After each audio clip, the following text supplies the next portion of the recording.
Hello everyone, welcome back to my new video. আজ আমরা দেখতে চলেছি রিশতে মুভির এক্সপ্লেনেশন। চলার পথে আমাদের অনেকের সাথে তো অনেক ঘটনাই ঘটে থাকে, যে ঘটনাগুলো আমাদের চোখে আঙ্গুল দিয়ে দেখিয়ে দেয় যে আমরা কতটা ভুলের মধ্যে পড়ে আছি। কিছু মানুষ আছে যারা তাদের করা ভুলগুলো সংশোধন করে, আবার অনেকেই আছে যাদের কাছে তাদের স্বার্থটাই অনেক বড়।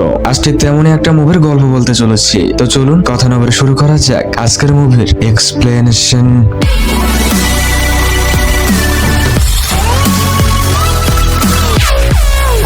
মুভি শুরুতে একটা গাড়ি চলতে দেখি। গাড়ির ভেতরে একটা বাচ্চা ছিল, একটা মেয়ে ছিল, তাদের সাথে তাদের বাবা মাও ছিল।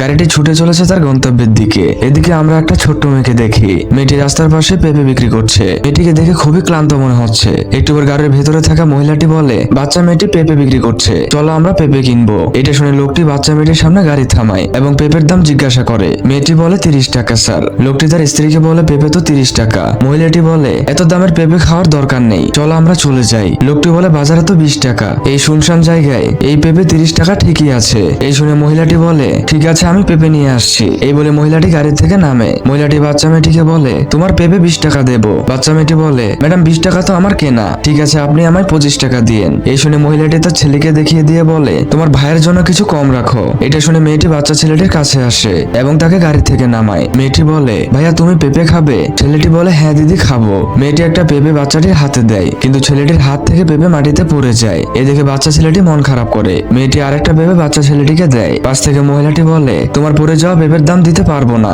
পেঁপেটা তোমার দোষে মাটিতে পড়ে গেছে। বাচ্চা মেয়েটি হেসে বলে ম্যাডাম পেঁপের দাম লাগবে না, আমি আমার ভাইকে খেতে দিয়েছি। এই শুনে লোকটি টাকা দিতে চায়, কিন্তু মেয়েটা টাকা নেয় না। লোকটি গাড়ি থেকে নেমে টাকা দিতে আসে এবং বলে টাকা না নিলে তোমার তো লস হয়ে যাবে। এই শুনে বাচ্চা মেয়েটি বলে আমার মা বলেছে সম্পর্কের লাভ লোকসান দেখতে নেই। মেয়েটি আরো বলে আমারও একটা ছোট্ট ভাই ছিল, আমার সেই ভাইটা আজ নেই, আমার বাবা মারা গেছে। এই বলে মেয়েটির মনটা খুব খারাপ হয়ে যায়। মেয়েটির মুখে এই কথা শুনে মহিলাটির খুব খারাপ লাগে। মহিলাটি গাড়িতে থাকা তার ব্যাগটা নিয়ে আসে। ব্যাগের ভেতর থেকে একটা নুপুর বের করে মেয়েটির হাতে দেয় এবং বলে যখন তুমি এটা পরবে তখনই আমাদের কথা মনে পড়বে। একটু পর তারা গাড়ি নিয়ে চলে আসে। বাচ্চা মেয়েটি হাত নেড়ে তাদের বিদায় জানায়। মেয়েটি নুপুর পেয়ে তো খুবই খুশি। গাড়িতে লোকটি বলে জীবন কত অদ্ভুত, একটু আগে তুমি 30 টাকার জন্য দামাদামি করছিলে, অথচ সেই তুমি তোমার মেয়ের জন্য কেনা নুপুরটা দিয়ে দিলে। মহিলাটি বলে তোমার মনে আছে মেয়েটি বলেছিল সম্পর্কের মাঝে লাভ লোকসান দেখতে নেই, আমি তো সেটাই করেছি। এটা শুনে লোকটির মনটা খারাপ হয়ে যায় এবং গাড়ি থামিয়ে তার বড় ভাইকে ফোন করে।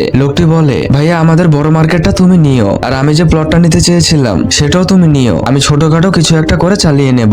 এই শুনে ভাই বলে তোর তো ক্ষতি হয়ে যাবে। লোকটি বলে ভাইয়া সম্পর্কে লাভ লোকসান দেখতে নেই। এই শুনে বড় ভাই কান্না করে দেয় এবং বলে তুই তাড়াতাড়ি আয় ভাই, আমরা আজ দুই ভাই মিলে একসাথে খাবো এবং তোকে বুকে জড়িয়ে নেব। লোকটি এক আকাশ পরিমাণ শান্তি নিয়ে ফোনটা কাটে। আপনাদের একটা কথা বললি, স্বার্থের জন্য সম্পর্ক নষ্ট করবেন না, এতে আপনি আর্থিকভাবে লাভবান হলেও অনেক দিক দিয়ে একা হয়ে যাবেন, আর একাকিত্ব খুবই ভয়ঙ্কর যা মানুষকে শান্তিতে থাকতে দেয় না। আজ এ পর্যন্তই, দেখা হবে কোনো মুভির গল্প নিয়ে। ততদিন ভালো থাকুন, সুস্থ থাকুন, বাই।